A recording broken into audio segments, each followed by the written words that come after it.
It's so easy to want to put on a cape and jump in and fix things for our kids to make the problem be better. And it's not that we never do that, but it's so much better if kids can, with our help, fix the problems for themselves. Welcome to Tilt Parenting, a podcast featuring interviews and conversations aimed at inspiring, informing, and supporting parents raising differently wired kids. I'm your host, Debbie Reber. Today, I am excited to bring back to the show Dr. William Stixrud and Ned Johnson. Many parents in this Tilt community know Bill and Ned as the authors of the fantastic, game-changing book, The Self-Driven Child, The Science and Sense of Giving Your Kids More Control Over Their Lives, in part because, admittedly, I mention it a lot on this show. It fundamentally changed my parenting game in a very positive, tangible way.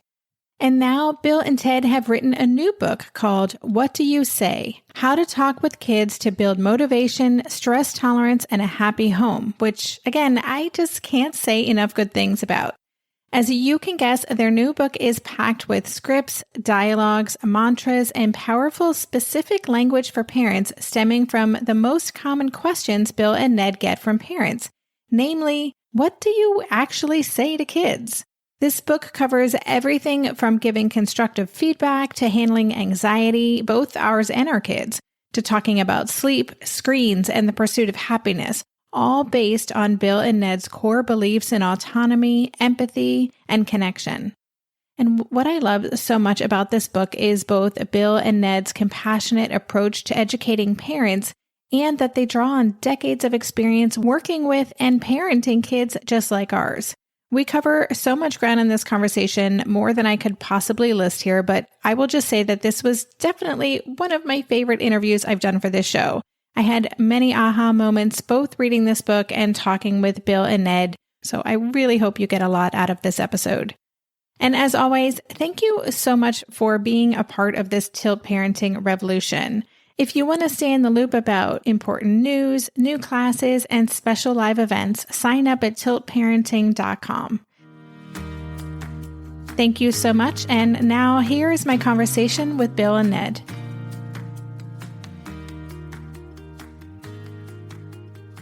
Hey, Bill and Ned, welcome back to the podcast. Hey, Debbie, great to be here. Yeah, wonderful to be here. I'm so excited, and I made a deal with myself as I was preparing that I'm not going to recap The Self-Driven Child because I mention that book all the time. My listeners are probably like, okay, we know you like that book, but I just want to say for listeners who haven't listened to that episode, haven't read the book, go back and listen to episode 158, where we have a rich conversation about that incredible book. But today I want to just dive right into your new book because it is just incredible. So the book is called What Do You Say? How to Talk with Kids to Build Motivation, Stress Tolerance, and a Happy Home. So I would love to know a little bit about why you wrote this book. Did this stem directly from The Self-Driven Child, and kind of talk about your process in moving forward with this? So in the self-driven child, we have two main concerns. One is that this epidemic of mental health problems in kids and teenagers. And the second is that Ned and I see a lot of kids who have what we can call disordered motivation, where they're either they don't want to work hard or they're just obsessively driven. And we discovered that the key to both really is a sense of control, having a sense of control over your own life. And so since we wrote the book, we've given hundreds of talks about the book, and we're just, go to Seattle and we hear about second grade kids who are full on school refusal. We go to Dallas and the counselors say that the fifth grade boys are having panic attacks due to the pressure of middle school. We realize this is a pretty important message that helping kids have a stronger sense of control over their own lives, let their brains work well so that they can focus and they aren't unduly anxious all the time. And our agent actually said, you got to make this easier for people. Write a book that gives more language, that tells people how to talk to kids in a way that will develop this healthy sense of control and this internal motivation, and a stress system that's efficient, that works well and is just not on overdrive all the time. Do you have anything you want to add, Ned? Well, just that that they're natural tendencies that we all fall into as loving parents. And so much of the book is about kind of how we talk to ourselves, but also how we talk to kids. Because in the moment, we sometimes default to ways of communication that aren't quite what they want it to be. And so what do you say in some ways is designed to give people, if not full on scripts, certainly models and language that they can use. Because ultimately, as loving parents, people just simply want to be effective with their kids. And so a lot of this is about language that is simply effective in advancing, happy relationships, a happy home with our kids. But as the title suggests, that positions kids in ways to have healthy motivation and stress tolerance. We resisted using the word resilience because it's been, I think, beaten to death by a million other books that are great. But really, when we talk about resilience, really is stress tolerance, the ability to bounce back. And so many of the things that we as parents do to want to help our kids actually work against their being able to handle things themselves. And so we just felt like there was more to say. And so that's why we wrote the book. It's also, I just wanted the little side note.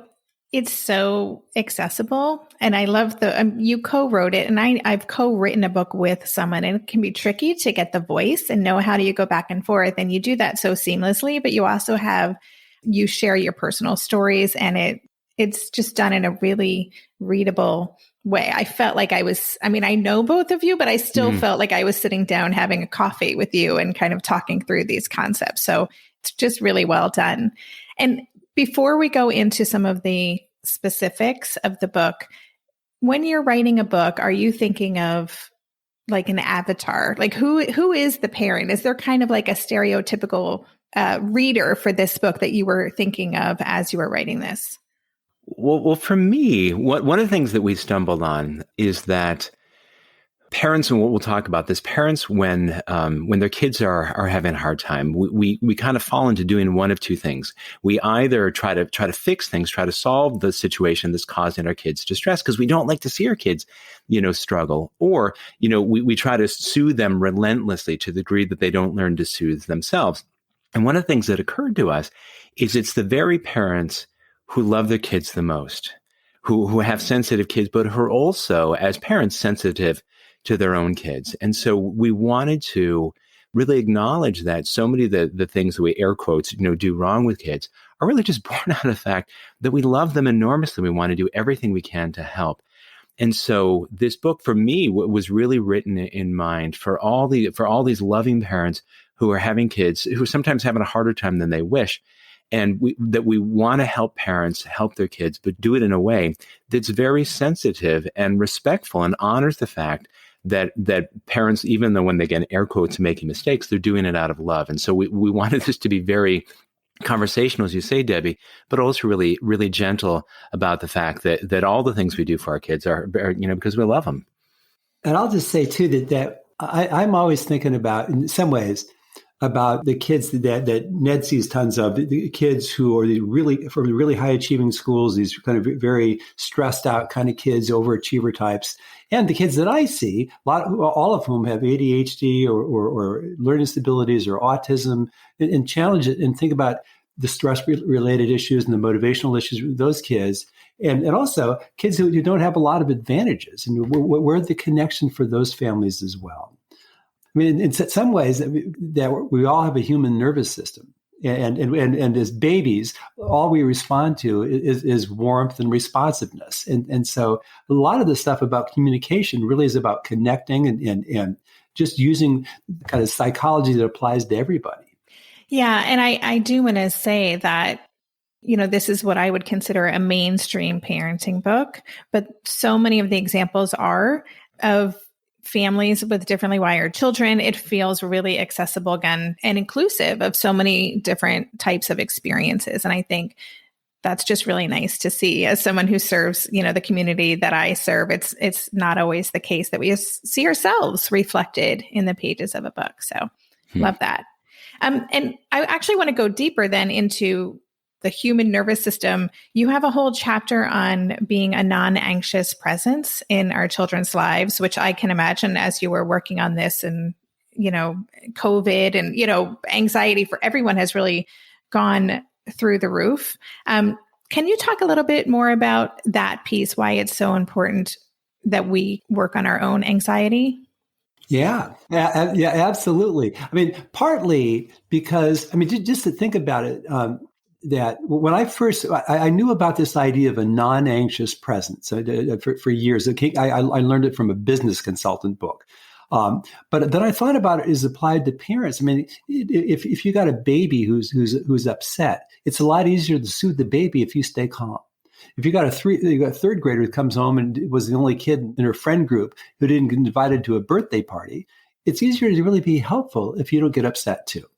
And so just in terms of being able to communicate to kids that we love them, we accept them as they are, that we can handle their feelings, that working on our own anxiety and lowering our own stress level is really just adaptive.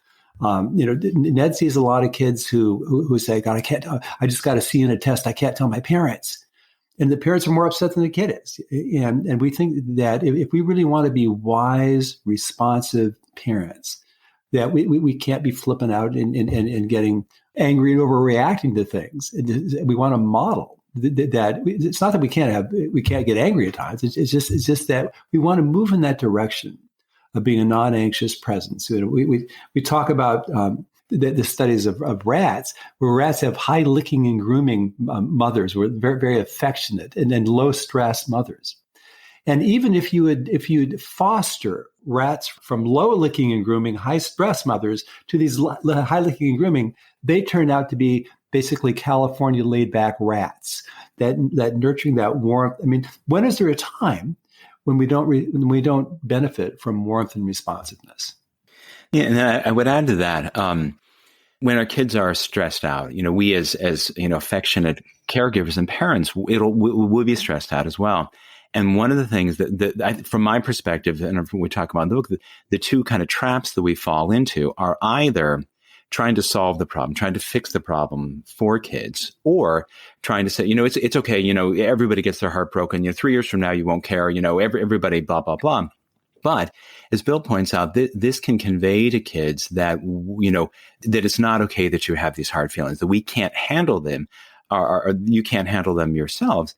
But it also deprives kids of the opportunity to either soothe themselves or to solve the problem for themselves, because it's so easy to want to put on a cape and jump in and fix things for our kids to make the problem be better, and it's not that we never do that, but it's so much better if kids can, with our help, fix the problems for themselves. Because all the research on resilience simply says it's that experience coping with something yourself that develops your ability to be more confident going forward.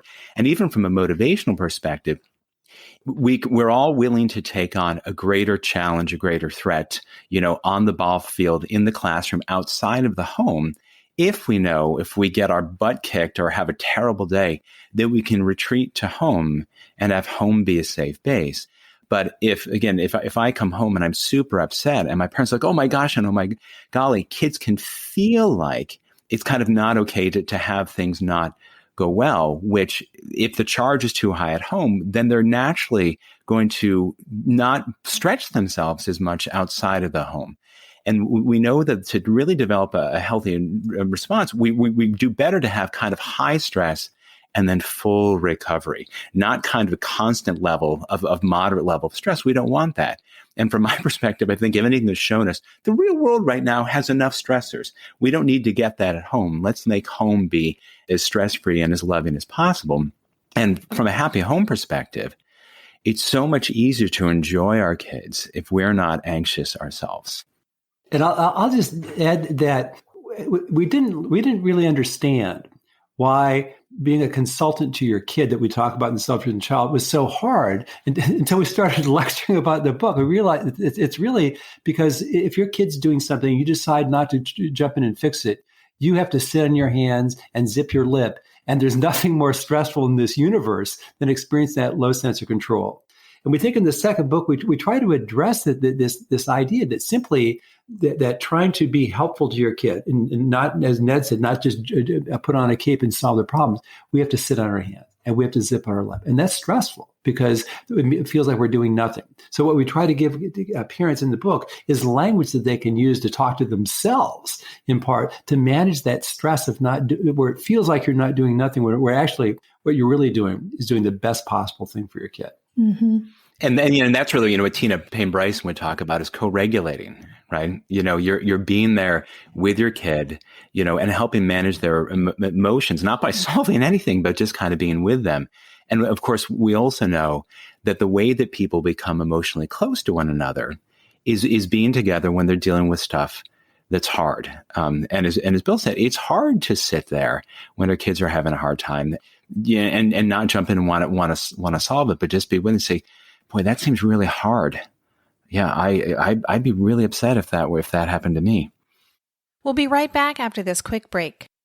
Maybe I've watched too many seasons of The Amazing Race, but every time I have to go somewhere on the subway, I treat it like a competition. It's all about making the right gut decisions about which route will get me there the fastest. Sometimes those decisions get me where I'm going early, and other times my gambles don't really pay off. Probiotics can't help with most gut decisions, but if your gut needs a little support, Ritual has your back. Their Synbiotic Plus, a 3-in-1 supplement, has clinically studied prebiotics, probiotics, and a postbiotic to support a balanced gut microbiome. I've been using Synbiotic Plus for about 6 months now, and it's become a core part of my morning routine. I take the mini capsule every morning while making my way through my inbox, whether I'm at home or I'm on the road, because it doesn't need to be refrigerated. And the capsule itself is delayed released, which helps it survive the harsh conditions of the upper GI tract for delivery to the colon. And that's exactly where we want it to go. Ritual invested in a study modeling the human colon, which showed that Synbiotic Plus significantly increased microbial diversity and the growth of beneficial bacteria. There's no more shame in your gut game. Synbiotic Plus and Ritual are here to celebrate, not hide your insides. Get 25% off your first month for a limited time at ritual.com/tilt. Start Ritual or add Synbiotic Plus to your subscription today. That's ritual.com/tilt for 25% off. During this month of planning and organization for big transitions, rhythms and routines have been absolutely essential for our physical and emotional well-being. So Green Chef nights are reliably and predictably a good night. We know the ingredients will be fresh and prepped, the instructions easy to follow, and the meal delicious. We're all still talking about last week's turkey tacos with mango chimichurri sauce, refried beans, and Monterey Jack cheese. Green Chef contributes to a healthy lifestyle with easy and delicious menus like fresh seasonal salads and grain bowls, and with over 80 weekly meal and market options, plus rotating options to suit a variety of lifestyles, whether Mediterranean, plant-based, calorie-smart, keto, protein-packed, gluten-free. There are always plenty of options to choose from. Whatever you select, you'll get farm-fresh ingredients, organic whole fruits and veggies, and premium proteins, all delivered straight to your door. I love those 4 words. Straight to my door. Oh, and one more thing I love about Green Chef, they have an app, which means it's easy to manage meal preferences and delivery from your phone if you want to. And I, for one, want to. I am in that mode where I'm making the most of little moments like waiting in line at the pharmacy or for the F train to pull into the station to tackle all of those to-dos. So the convenience of an app is key for me. Green Chef has a special offer for Tilt listeners. Go to greenchef.com/tilt50 and use code TILT50 to get 50% off plus 20% off your next 2 months. That's 50% off plus 20% off your next 2 months when you use the code TILT50 at greenchef.com/tilt50. One of the things from that anxiety chapter that really, I don't know if I didn't know this before, but you actually say that when a mother of a baby is feeling stress, even her touching the baby will transfer the stress. And it's just such a good reminder how contagious stress is. just being in the same room, the baby's stress hormones go up. If the mom is given a stressful task, if the mother touches the baby, then it's even worse. Yeah. Wow. Yeah. So yeah, I mean, that's just such a good reminder. And I love the words wise and responsive. Like that feels like I will be integrating that into my daily intention. I love that as a goal for how to show up. And I wanted to ask a specific question because, again, when I read these books and talk to people, I'm always trying to channel what I think my listeners would want to know. You have a section in that chapter that talks about it's a brief section, but you talk about the concept of pitying our kids and, as in feeling bad for something that happens with them. So as I was reading that, I was just thinking about what I hear from so many parents, specifically around their kids, maybe social life. My kid has no friends. They've never connected with anyone. They're being excluded. And there's such a deep sense of devastation on the parent's part. I don't know if the child feels as devastated necessarily as the parent does, but it's super complicated. So could you just touch upon that, what the difference is between maybe empathy and pitying, and how to hold a space when our kids are very clearly struggling? In 1964, Rudolf Dreikurs wrote the book Children the Challenge. And there's a chapter in it called Don't Pity Them. And the idea is that what we want to convey to our kids is a courageous attitude towards life. Self-pity is never very, very attractive for anybody. And the idea, if we don't want kids to feel sorry for themselves, then ideally we work at not feeling sorry for them. That's the basic rationale, and much easier said than done. But when I read that, and I see kids who are really in families who have really very, very serious challenges. I see kids who will never be independent. And the idea is that what we want to do is want to remember that no matter what the situation is, our job is to love them and support them. And that if we can do the kind of mental work not to feel sorry for them, it helps them to not feel sorry for themselves. Ned, do you want to add on, buddy? Yeah, it's funny. I was just having coffee, Bill, with a mutual friend and client that we have, and she has been doing work of late with refugees and was asking me about how is it that some people become resilient and other people don't. And it's a mom who has 3 kids who had suffered the systemic rapes and brutalization of the part of Africa that they come from, and say, how? And I said, well, I don't know that situation exactly, but it's fair that despite trauma, as terrible as trauma can be, they still want their lives to work out, and so it's we don't move past those things, but you can move on. Right? Rather than moving on, you move forward, right? Those things are always going to be part of lives. And same thing, traumatic childhood experiences. And ideally it's never anything worse than being mistreated by, friends who were friends and who are no longer friends. But we may not move on, but we definitely need to move forward. And so we can say, gosh, that's really hard, but we don't want to go down and wallow with them because it makes it more likely that they get stuck there, right?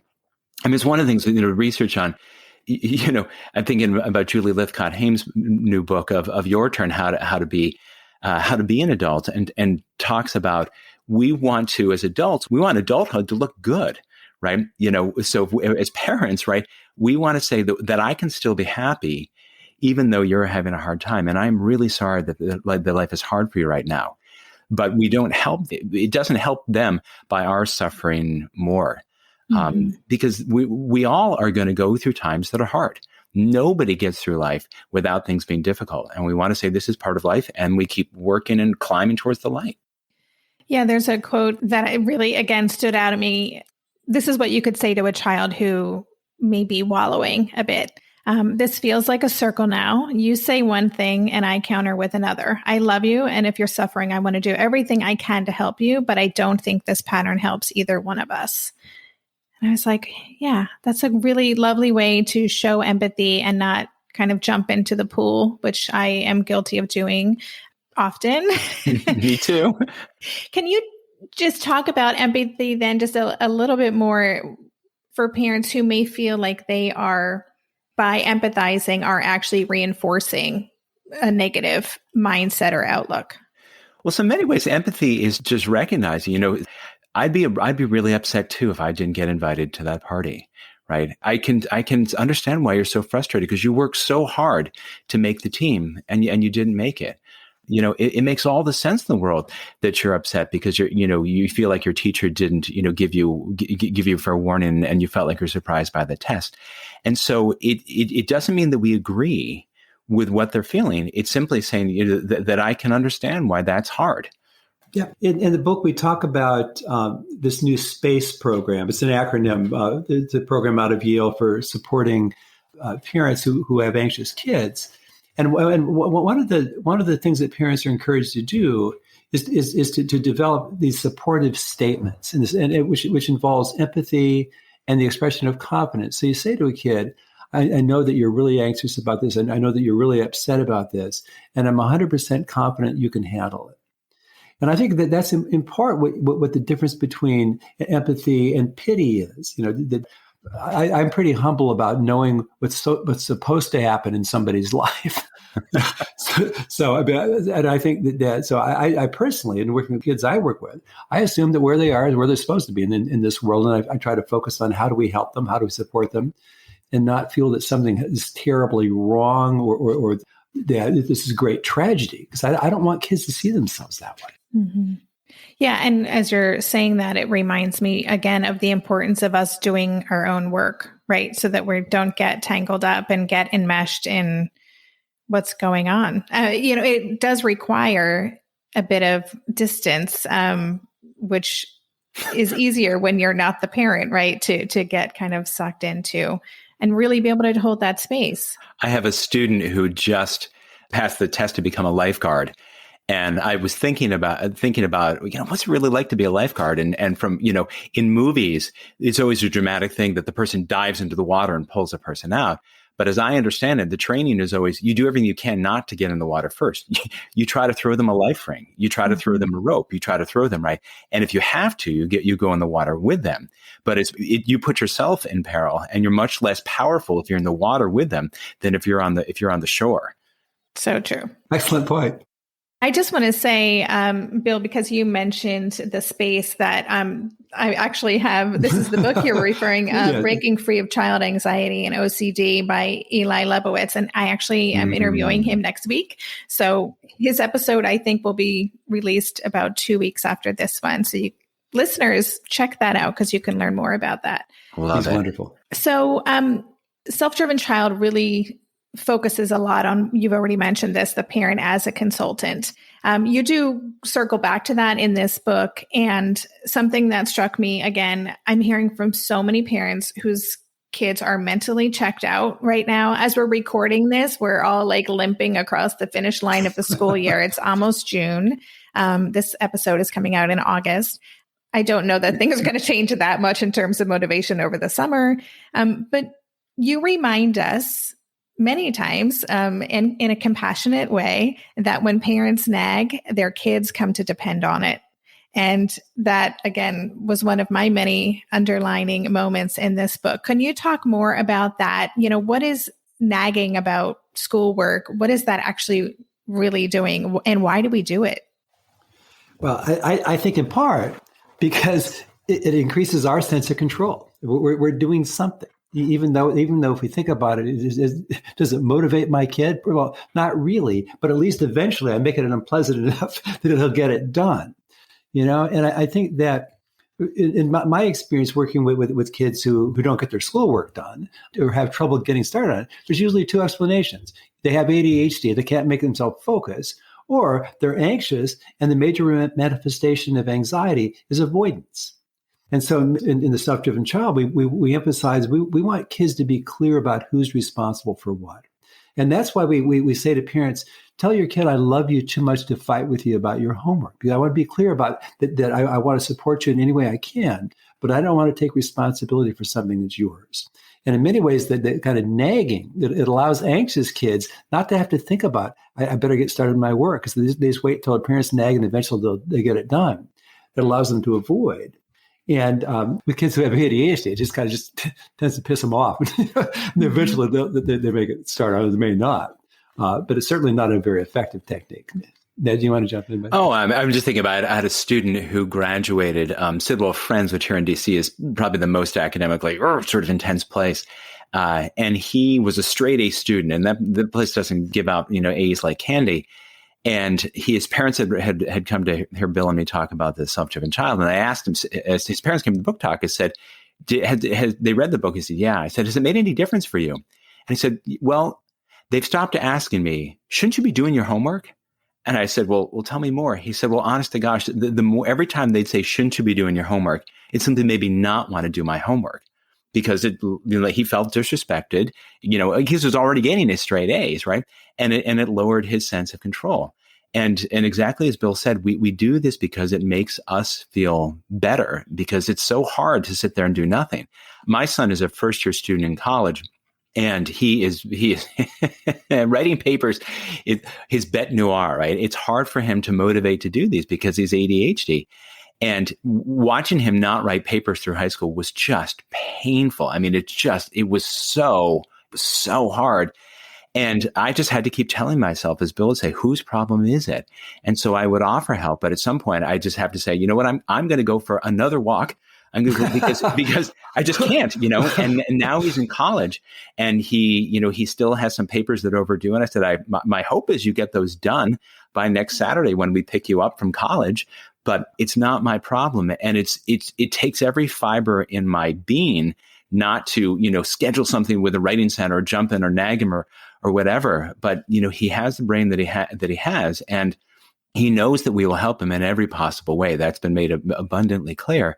But if we jump in and make this happen, it won't be helpful for our relationship or for him long term, because we all know, if we reflect on our lives, there are times that we struggled. And it's those times of struggle that helped us figure out who we are, what system works better, our own sense of resilience, our confidence in our ability to handle hard things, where if we jumped in and solved it over and over and over, and he got the paper handed on time, well, it'd be lovely. But we would be depriving him of that very struggle that he needs to figure out how to navigate his life for himself. But it isn't easy. Yes. And as you say that, I'm thinking of a conversation I had with a parent who understandably wanted to preempt struggles. And I was trying to suggest that actually the struggle is where they need to struggle. That's part of how they grow and learn. But that's such a hard thing for us to really lean into. And I appreciate, Ned, you sharing that you're walking this walk too. And it's, you're a couple years ahead in terms of where your kids are. Literally, you're walking the walk. Yeah. And that's just really comforting to me to see that you're in this. And here's the fun thing for people who don't know, I run a company that helps people get into college. So it's test prep and college counseling and tutoring. So I have an entire army of tutors, and I could have designated all the best tutors in my group. You're going to help my daughter in physics. You're going to help my son in this, whatever. I could have tutored them up to their ears. But I knew that's not the right thing to do. I let them know, if you want to talk with Kate to help with a paper, if you want to talk with Aaron for some chemistry, let me know. And they're happy to help. And so I'm being supportive, but did not put in place for them help that they didn't want. Because, we should all be trying to play the long game. I mean, I always bristle when I have parents where kids, there are things that could be going better, particularly in terms of their mental health. And then a parent will respond with, yeah, but he's getting all A's. And I think, if your only single criterion for success is that kids are getting A's, you don't know what you're talking about. Because Bill and I know all these kids who had straight A's until they crumbled and they ended up at the manager clinic, right? We want to think much broader and much longer term than the next A. Mm-hmm. I don't know if you had anything to add, Bill, but. Well, just that I walk this walk too with my own kids, and one of whom could have educated herself, and the other one, has ADHD and some learning disability kind of issues, and he didn't fight help. He was open to help, and I would offer to help, and sometimes he accepted, sometimes he wouldn't. He had a good tutor for years, and he got a PhD in psychology, and he works with the top executives at Goldman Sachs, and just an incredible human being, and I think in part because stuff didn't come easy to him. And he's great with people, and he's a wonderful, wonderful person. But I never worked harder than he did to try to help him academically. And I always just said, this is your work, and if I can help you, let me know. That's another quote I wrote down. I'm not willing to work harder than you do because I care too much about you to weaken you. I was like, oh my gosh, this is incredible. But yeah, I think so many of us are working harder. We are doing all the things. And what you remind us in both of your books, but you can't really hear it enough, is that we cannot make our kids care about anything. We cannot make them feel motivated. We cannot make them care about their schoolwork. And that is a really hard thing. And so I love the reminder of remembering the long game, which is so much longer than anyone could imagine. I mean, it's a long, long game.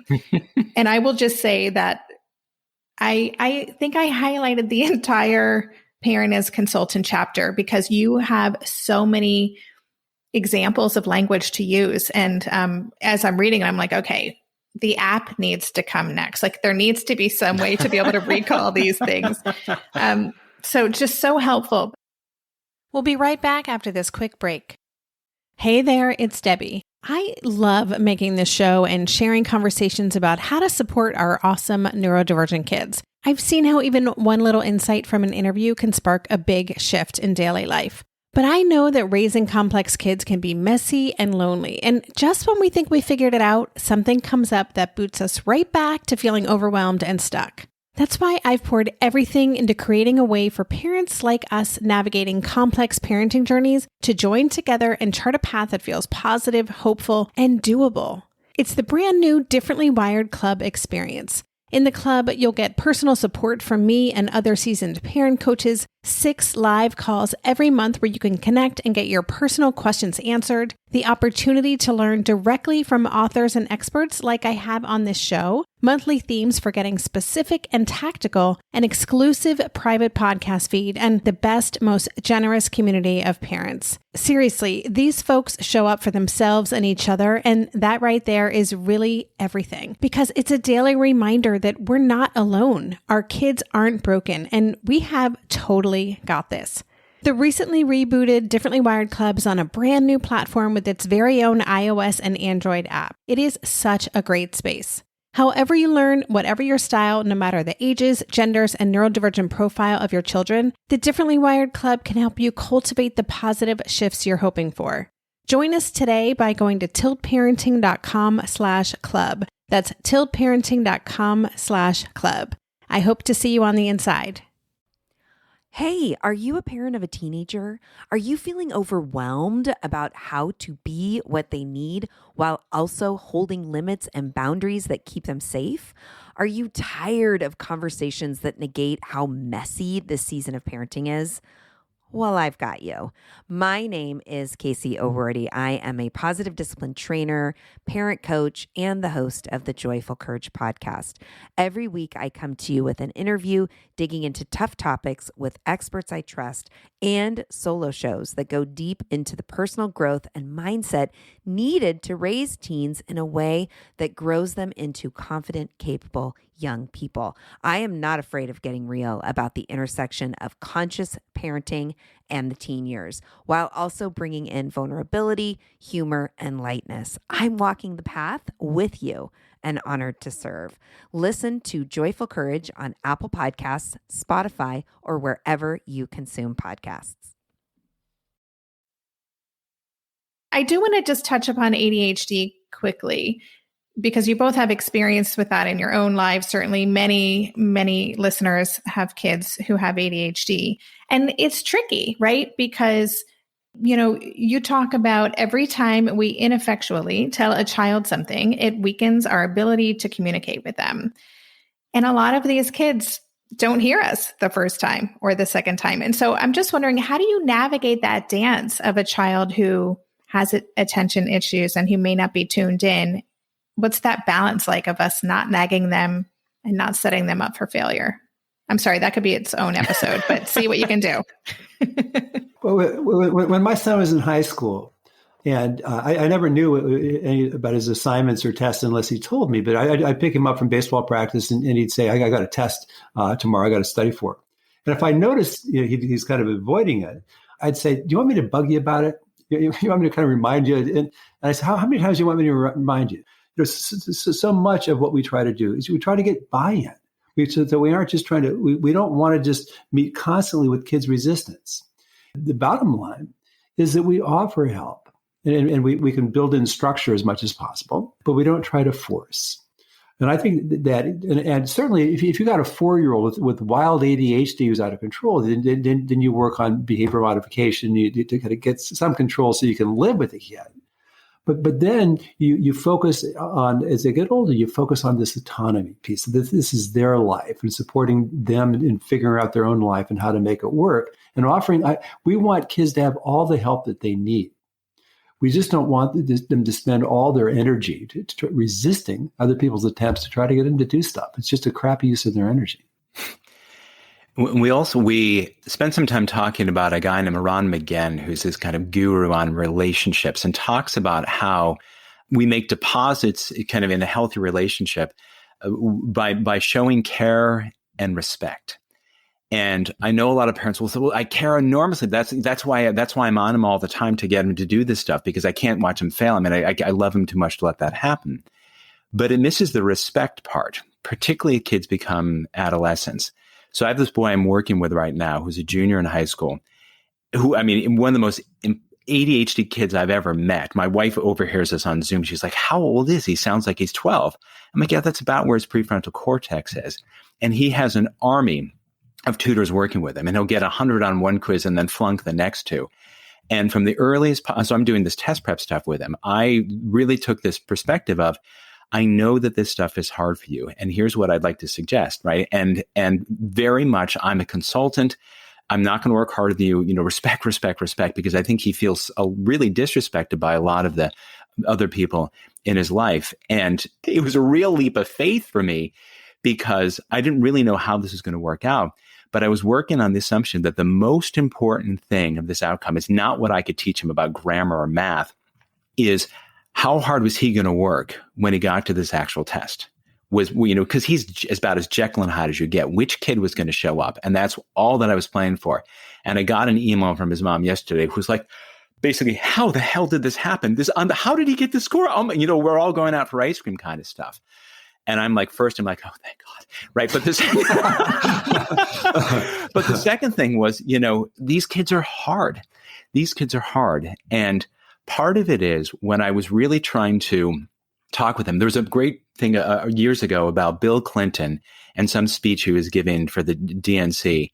And then Nick Fowles for the Atlantic analyzed his speech. He said, the thing about Bill Clinton is that he talks to people like they have a brain in their head.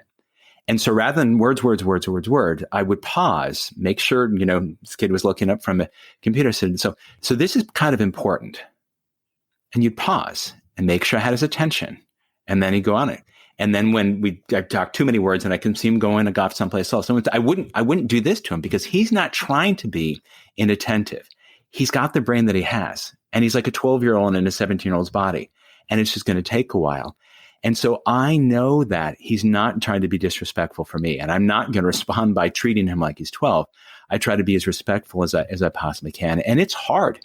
It is hard with kids who are wildly inattentive, in part because we get so worried and we think that by tell him 17 times, it's going to get better. Yeah, that's super helpful. And so many nuggets in there. And again, just that reminder that it's going to take a while, and that these kids, prefrontal cortex, or as you refer to as the PFC throughout the book, it develops later in a lot of differently wired kids. And so I hear so many stories from, either adults who share with me, or parents who are like, my child, this happened and this didn't work out, and this school crashed and burned, and college, and now my child is doing this, and they found their thing. But it tends to happen in mid to late 20s for a lot of these kids, and doesn't mean they're not going to get there, but they really need that respect. I got a Christmas card this year from a family, and the front of the card, it said, "You were right."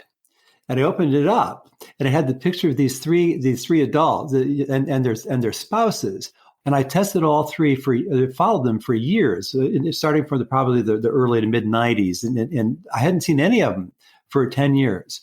And the oldest one had flunked out of college twice. They're all a hot mess at one point. And just the idea is simply that it's hard to, unless you've seen it enough, it's hard to really understand how different a 14-year-old prefrontal cortex is from a 16-year-old or 18-year-old or 22-year-old. Between 23 and 26, you see dramatic changes. Mm-hmm. It's good to remember. It is. So I wanted to, before we wrap up, this could be a multi-part series, this conversation, but I want also people to go out and get this book, because it is, again, I'm just gushing a lot, but it's an incredible book. and so helpful. You have a chapter in there called Talking to Kids About the Pursuit of Happiness. And I loved this chapter so much because we're talking about motivation and anxiety and empathy and all these pieces. And then you just tackle happiness, which is something that so many of our kids are not experiencing. We know that mental health challenges for kids and depression and existential angst, especially now, is just really off the charts. And I so appreciated what you shared. And also it struck me that we as parents often don't explicitly talk about happiness with our kids. It's just not something we do. So I'd love to know a little bit more about why you wanted to include that chapter and kind of what your hope for is for that chapter. One reason for me is that I feel that given how much misery there is among young people, that we just set the bar so low. And, Martin Seligman, who started the whole field of positive psychology, said 20 years ago, he said, psychology has always just studied what's wrong with people. Why don't we look at people who are really happy and nicely adjusted, and let's figure out what they're like and what they do. And there's this whole science of how to be happier, how to be happy, and then what it is, and also the science of how useful it is to be happy. And it just seemed to me cruel not to be talking with kids about stuff like this. I mean, I gave a lecture in Houston about the self-driven child a couple of years ago, and I asked these student government, high school students in student government, I said, how many of you want to be happy as adults? And they all kind of sheepishly raised their hand, got a duh. And I said, what do you understand about what it takes to be happy as an adult? And this one kid said, well, we understand that if you get into a good enough college, everything is set, which is just colossally wrong. And it was part of our motivation for let's talk with kids. Let's teach them what we understand about being happy. Let's give them a friggin' chance. Yeah, it was funny. The same parent I was just talking with, and Bill knows this family well. The girl is now doing a research, headed towards medical school and doing this research, free, uncompensated research. And the people there are just not nice. They're really treating her terribly. And the daughter doesn't kind of know how to navigate her way out of this. And I just kind of laughed, because these folks, they're technically brilliant, but they're not so great interpersonally. And we started just talking about empathy and connection and how important that is. And the mom was saying, I'm trying to help her understand that. And I said, one thing that occurs to me is that it's probably hard for a kid who's 14 or 16 or even 24 to know what the long-term benefits are of relationships, that we get out of this world what we put into it, including relationships and the long time benefits that come to you if you treat people well and they look for opportunity to treat you well going forward. Because in high school, it feels like, oh my gosh, if I stop to help someone up or to be kind from them, they're going to get ahead of me and get into a better college. But when this research that Bill talked about, of Martin Seligman, this PERMA and the kind of 5 attributes of, positive emotion. Some of that's, are you born glass half full or glass half empty? But engagement and relationships and meaning, and then achievement. And achievement is an important part of it, a good college and accolades and money and material goods, so on and so forth. And there's nothing wrong with those. It's simply that you can't meet non-material needs with material things. And so, Bill and I have had several billionaires that we've worked with who had everything in the world, except for peace and happiness, because it's achievement.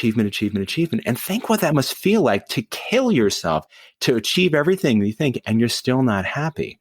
And so that's why I was so happy when Bill brought this point up and we really started exploring it, of why don't we start as early as possible, not to poo-poo achievement, but to simply point out to kids that happiness is much broader than that. I'm always getting these parents saying, well, and all she wants to do is hang out with her friends. And I'm thinking, how do you learn to develop healthy relationships and friendships without spending time in relationships and friendships? The 22% of millennials say they have no friends. And we know that loneliness is a bigger risk factor for death than smoking friggin' cigarettes, right? Why don't we take time and let kids know it's incredibly valuable for you to spend time. We were just talking about this the other day, Debbie, with teen, and say all the self-care. Well, no. Self-care, yeah. Connect with other people, because we support other people and they support us. And if all of us want not only kids to suffer less in high school, but to Bill's point, to be happy, let them know that the relationships in their lives are as great a source of happiness as anything that they can ever achieve. Yeah, that chapter, there was just so many aha moments for me. And again, not what I expected to read when I turned the page, but so useful because you really talk about how it's possible to cultivate happiness. You talk about that. And I think a lot of kids, especially if they're feeling depressed right now, may not see that they have control over that. And actually there are a lot of things that we can do. So I really appreciated that. And we're going to wrap up, but I just want to say there are two other chapters we didn't talk about, but I just want to mention that they're in there. You have a great chapter about healthy expectations, which is really about potential. And I think, again, super relevant, especially for parents of gifted and 2E kids, because we feel like there's all this potential and they're not reaching what we see for them. So that's wonderful. You have a chapter on sleep and tech, which is fantastic. And then you have a chapter at the end where you really talk about consequences. And I just want to say what I so appreciated are so many examples. So anyone reading this book is going to see themselves. They're going to identify with some of the stories. And you talk about, here's how it played out. Here's a different way if this conversation had unfolded in a more positive or respectful way. So anyway, just incredible. Congratulations on the book. And as we wrap up, is there one thing you hope that parents feel or experience after they've read this book? What is kind of your greatest hope for it? Well, I'll just mention that being close to a parent is about as close to a silver bullet for protecting kids emotionally. And so I just hope that the tools that we talk about in the book can help parents get a little closer to their kids and vice versa. And I probably echo the point made earlier that as parents, we love our kids and we always want to help. And it isn't intuitive that when our kids are having a hard time, that those two natural tendencies we have of wanting to jump in and fix it or, kind of relentlessly soothe them, that has value. But as we move forward, we want to use the power of empathy. We want to use the power of validation. We want to use the language of a non-anxious consultant to put kids in a position where they can solve things for themselves and they can develop tools to cope and soothe themselves. And we're helping them in that situation, but we are not doing those things for them. And in part because there's nothing more frustrating than trying to do that and being ineffective. But our job as parents, as you said before, Debbie, is to play the long game, that I'm not trying to get my kid through this day, this hour, this test. And sometimes we do, but I really want to be thinking the long term of where do I want this kid to be at age 20 or 30, and what relationship do I want to have with them? So good. I love that. And what relationship do I want to have with them? That is really, that's at the heart of all of this. So thank you so much to both of you. I know we went long. I really appreciate you taking all of this time. Listeners, please go to the show notes pages. I will have links to everything we went over, including how to connect. Ned and Bill aren't super active on social media, but I will share where you can connect with them, where to get the book. Listen to the last episode we did together. The book again is called What Do You Say? How to Talk with Kids to Build Motivation, Stress Tolerance, and a Happy Home. So thank you, Ned and Bill. It was just a pleasure to spend this time with you. And vice versa. Always a delight to be with you. You've been listening to the Tilt Parenting Podcast. You can find links to all the resources my guests and I discussed on the detailed show notes page. Just go to tiltparenting.com/podcast and select this episode. If you love this podcast and want to help cover the cost of its production, please consider joining my Patreon campaign.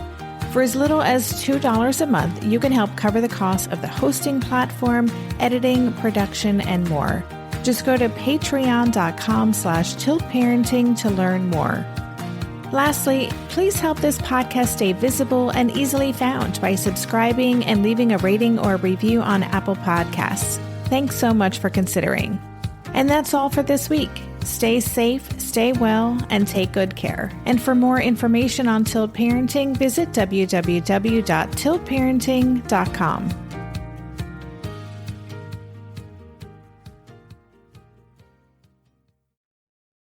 Are you overwhelmed by the things that get in the way of you doing what you want to do? Are you looking for ways to simplify life to better align with your values? Do you want to create space in your schedule so you have room for more of the good stuff? Play, joy, relationships, gratitude, and more? If you answered yes to any of these questions, I invite you to check out Edit Your Life, a podcast to help you edit the unnecessary from your life so you have more room to enjoy the awesome. Through episodes with me, Christine Coe, and a range of super smart, compassionate, and thoughtful guests, you'll come away with big picture insights and practical ways to declutter your home, schedule, and mental space without getting bogged down by perfection. I have always believed that small moments and actions matter tremendously. My goal is to help you find agency and space in your life through doable baby steps that will leave you feeling accomplished instead of overwhelmed. Check out Edit Your Life wherever you enjoy your podcasts.